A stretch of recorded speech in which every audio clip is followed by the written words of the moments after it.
Political prisoners exchanged for Russian spies. Who really wins? This is what we'll talk about today. Hello there, I'm Elena, welcome to my channel Enough of Propaganda. Please like, subscribe, share my videos, let's make truth available for everyone. The most extensive prisoner exchange operation of recent times took place in Turkey today and involved people from prisons in 7 different countries. The United States, Germany, Poland, Slovenia, Norway, Russia and Belarus. This exchange included political prisoners from Russia, for example, Evan Gershkovich and Paul Whelan, and many others were exchanged on notorious terrorists and spies like Vadim Krasikov, nicknamed a killer on the bicycle. Allies of the late Russian opposition leader Alexei Navalny claim that Navalny was killed to facilitate such an exchange. It means that Navalny was supposed to be exchanged on Krasikov. We will talk about it a little bit more later in this video.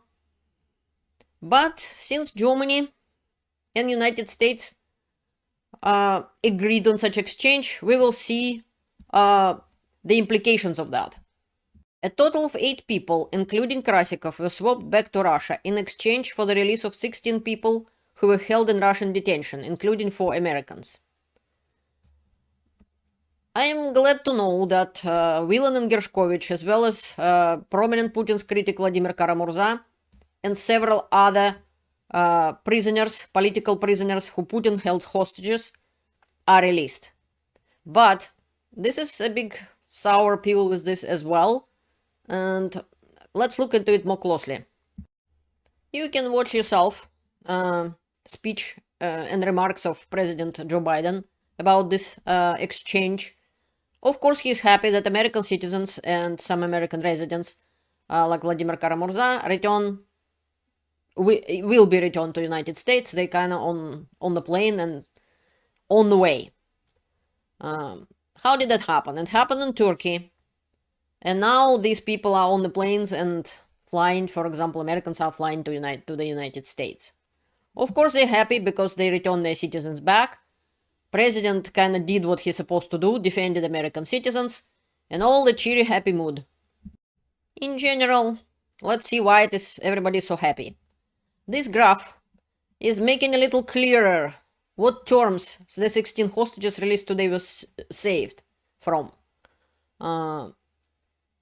So basically, Kara-Murza supposed to be in jail still 22 years and 8 months.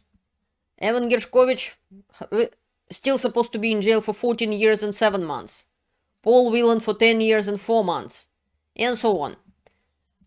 The last people on the list, Shebel and Moises, wasn't sentenced yet. That's why there is no things on this graph in here. And as to Rika Krieger in Germany, the German citizen, he was supposed to be shot. Because Belarus threatened that they're gonna execute Krieger. There is no doubt that these people are happy that they don't supposed to keep staying in Russian jail, in horrible conditions, and they could return home. Some of them were tortured and deprived of basic necessities like medications and so on. Now look at the very important things. Of course we are happy for these people to be home. The question is, what will happen now? And what actually happened. This is a very interesting and important article, automatic translation from The Insider. Russia exchanged political prisoners for spies. Among those released, Kara-Murza, Gershkovich, Yashin, Kurmasheva, Tkachenko, Chanysheva, and others. So who Russia exchanged? Russia exchanged prisoners with the United States and Germany. According to The Insiders, political prisoners Ilya Yashin, Vladimir Kara-Murza, Alsu Kurmasheva, Andrei Pivovarov, Oleg Orlov, Alexander Tkachenko, Lilia Chanysheva, Ksenia Fadeeva, Evan Gershkovich, Rika Krieger, Kevin Leak, Dmitry Voronin, Vadim Astanin, Patrick Shebel have been released. Paul Whelan and Herman Moizhnes as well. In exchange, Russia received FSB killer Vadim Krasikov, spies and scammers. This is the Krasikov, and this is a famous Russian politician, oppositional leader Vladimir Kara-Murza. I'm really glad he's out of jail because his health is in terrible condition.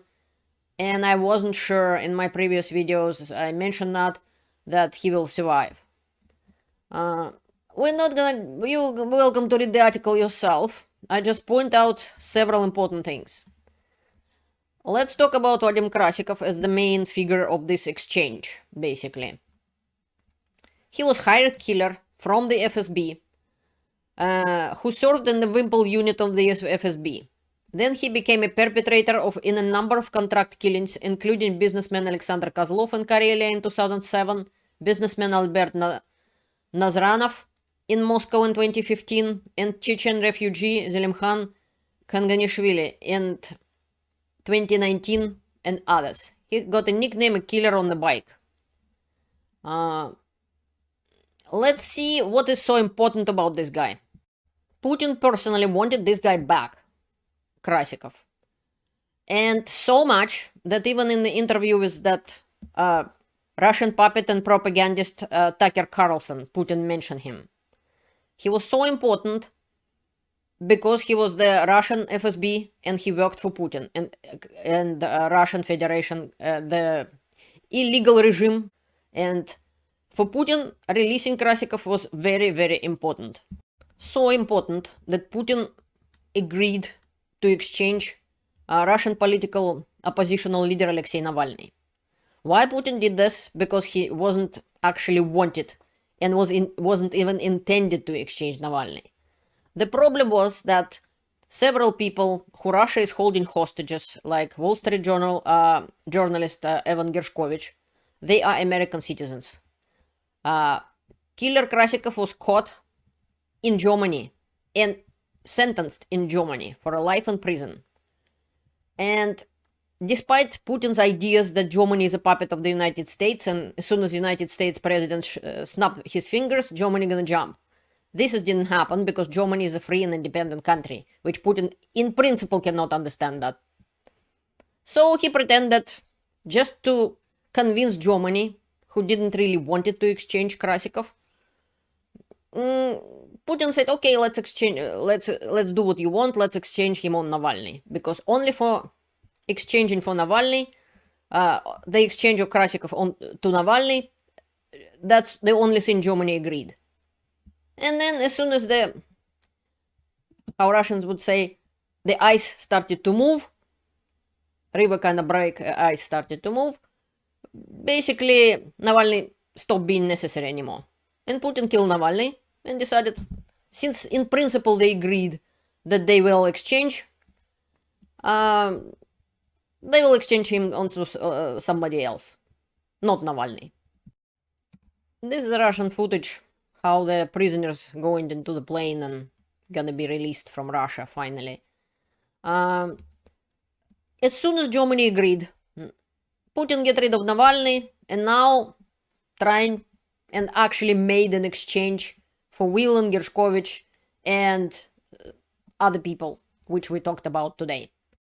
Combating Russian aggression, strategies for European Union, and for other countries too. The dangers of capitulating to Putin. So basically Germany and the United States capitulated to Putin's demand. And demand was, you give me Krasikov or there would be no exchange. Number one, why Putin so badly wanted Krasikov?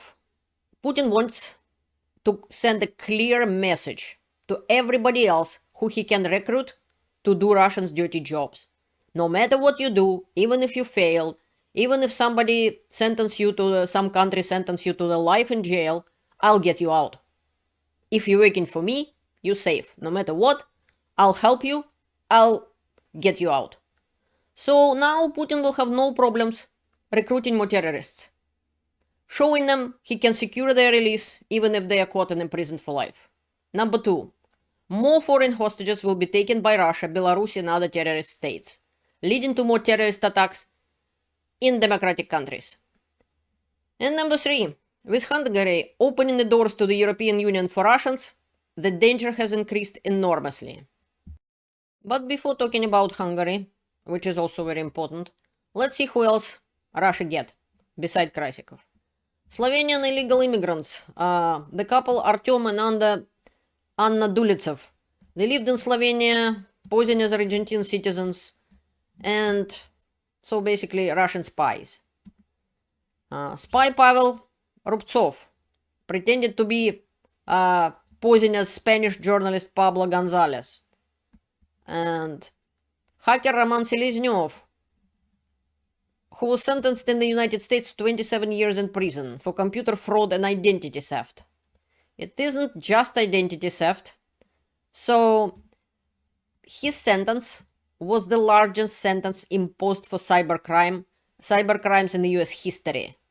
Prosecutors justify such a long prison term by the fact that Seleznov became a pioneer in the carding industry, that is the theft of bank credit data, which contributed the growth of this underground market. In the indictment, they noted that Seleznov had become one of the most revered hackers in the criminal world. Seleznov has been selling stolen bank credit card data. Most of these cards belong to US citizens since 2003. Seleznyov's activities caused damage in the amount more than $169 million US dollars. Businessman Vladislav Klyushin,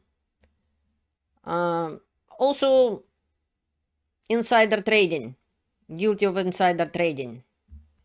Norwegian illegal immigrant, a spy who turned out to be Mikhail Valerievich Mikushin.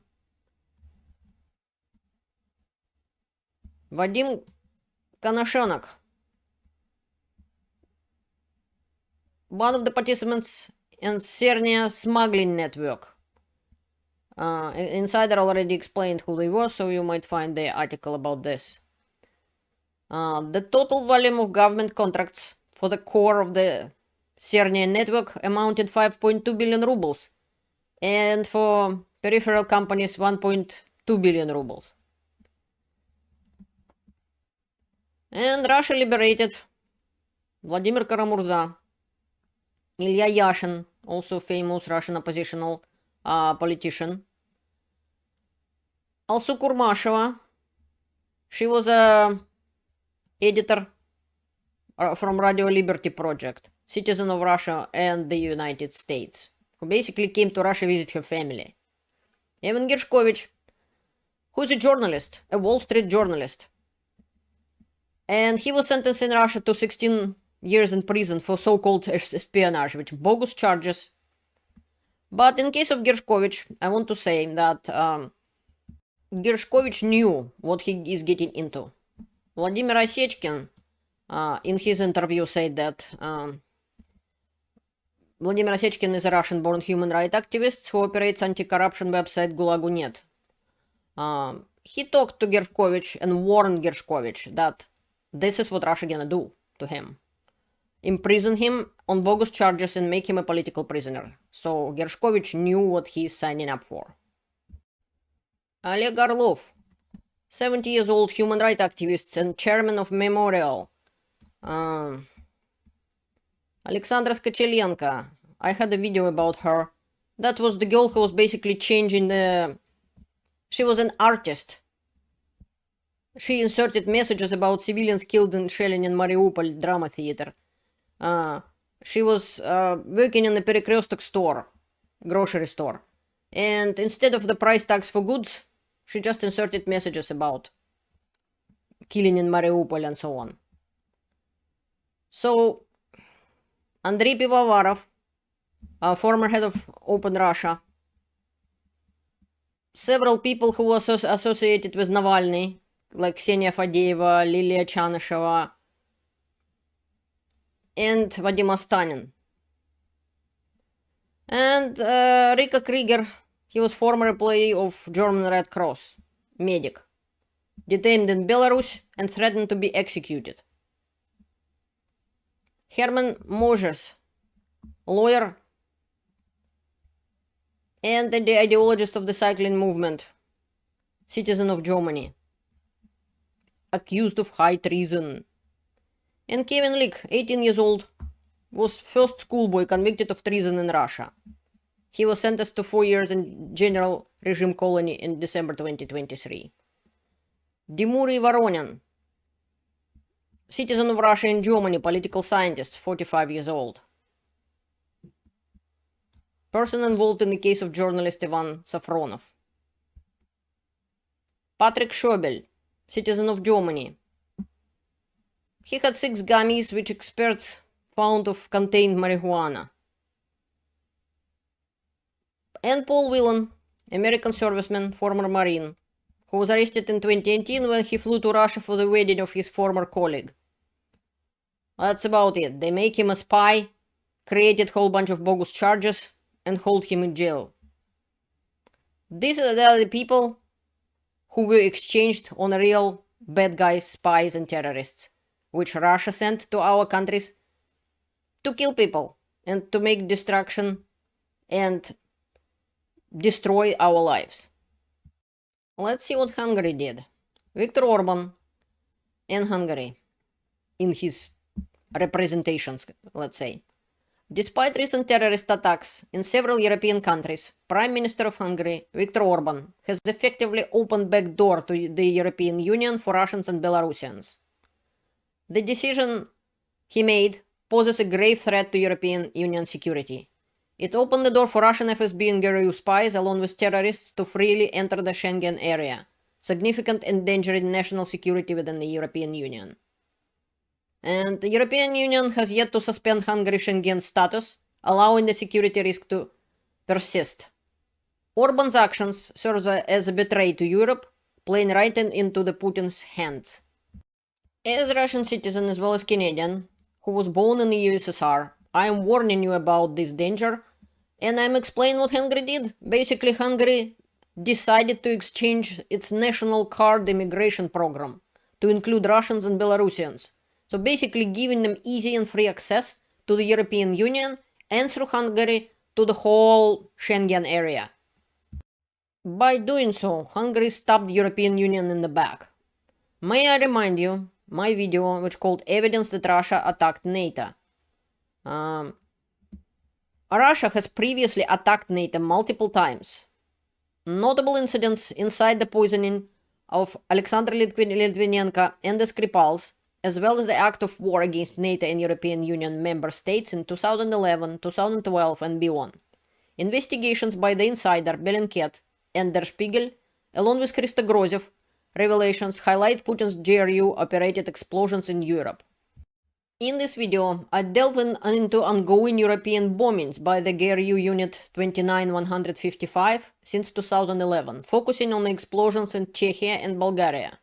This unit, with a history of foreign assassinations and destabilization efforts, like a failed coup in Montenegro, for example, has been linked to significant events, like attempted assassinations of Bulgarian arms dealer Yemельyan Gebrev and former GRU colonel Sergei Skripal. Recent espionage and sabotage. Recent attacks on military targets in Europe and arrest of a Russian spy in France underscore the persistent threat. Additionally, arson attacks on France's high-speed rail network caused massive disruption and economic losses, further highlighting the security risks. What needs to be done, in my opinion? Number 1. Recognize the ongoing war Russia is waging against the free world. Number 2. Cease buying Russian oil and gas and prohibit the use of old ships by Russia to transport oil without insurance.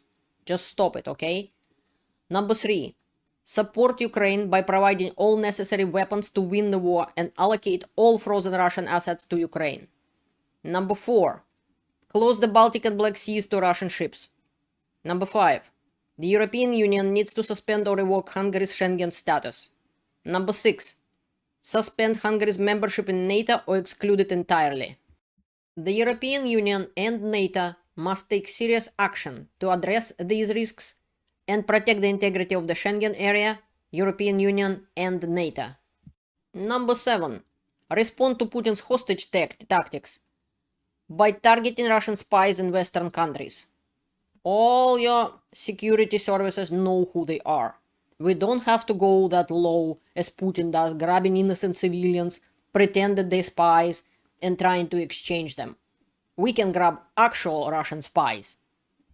As many as we want. And this Putin stuff taking hostages and demanding exchange regular people to Russian spies and terrorists has to stop. We need to strike where it hurts. And the hurts, it's Russian money. There is no reason that those $300 billion, for example, could not be taken away from Russia and given to Ukraine. There is absolutely no reason for that. And it has to be done.